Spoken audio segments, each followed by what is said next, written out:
النهارده بقى هنعمل اسهل والذ كيكه ممكن تدوقوها جنب الشاي. مكوناتها بسيطه جدا وهنحضرها في الخلاط بدون مضرب في 5 دقايق بس، وهتطلع نتيجتها رهيبه. هقول لكم ايه السر اللي يخلي الكيكه لونها فاتح كده ويطلع قوامها هش وخفيف زي الاسفنجه تماما. اول حاجه في كيس الخلاط هضيف 3 حبات من البيض، وهزود عليهم معلقه صغيره من الفانيليا، وهزود كمان كوبايه وربع من السكر، وهضيف كمان نص كوبايه من الزيت، واستخدموا زيت يكون نوعيته كويسه علشان ريحته ما تظهرش في الكيك. هزود كمان معلقه صغيره من الخل، والخل هنا بيدي لون فاتح جدا للكيكه وبيخليها هشه قوي. والاضافه بقى اللي هتديكم طعم يجنن للكيكه وهتديكم ريحه حلوه قوي هي معلقه السمنه البلدي. هنضيف معلقه سمنه بلدي وناخد كل المكونات دول نضربهم كويس جدا بالخلاط لمده 5 دقايق لغايه ما يكون عندنا قوام ناعم كده بالشكل اللي انتوا شايفينه ده.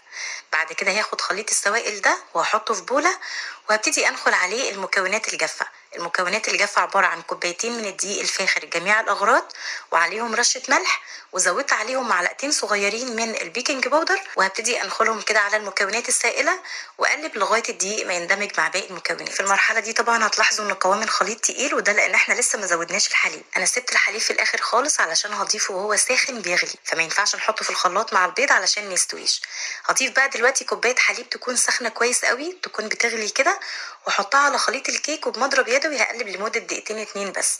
وما تقلقوش خالص على البيض اللي موجود في الخليط، هو كده مش لوحده، احنا قلبناه مع الدقيق ومع المكونات التانية، فمستحيل يستوي او يتاثر او يجرى له حاجه. عايزه اقول لكم الحليب المغلي في الكيكه من اكتر الحاجات اللي هتديكم كيك لونه فاتح وقوامه هش خالص وزي الاسفنجه، فجربوا تضيفوا الحليب كده وهو مغلي، هتعجبكم قوي النتيجه بتاعته. ودلوقتي خلاص خليط الكيك بتاعنا بقى جاهز للخبز. هنجهز بقى الصينيه بتاعتنا.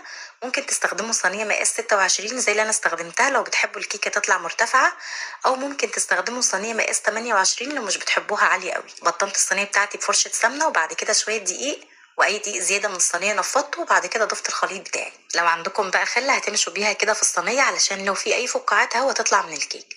وبعد كده هنخبز الصينيه بتاعتنا في فرن ساخن من قبل على حراره 180، الرف الاوسط، والنار تبقى شغاله من تحت بس. هتاخد تقريبا من 40 ل 45 دقيقه وتبقى الكيكه خلاص استوت. لو احتاجت تاخد لون من فوق افتحوا الشوايه علشان تاخد لون حلو من فوق. 5 دقايق بس، وبعد كده تخرجوها من الفرن. وطبعا اختبروا التسويه بتاعتها قبل ما تطلعوها بخله، لو خرجت نظيفه تبقى الكيكه تمام واستوت كويس قوي. هي اخدت معايا بالظبط 45 دقيقه. شايفين بقى الجمال؟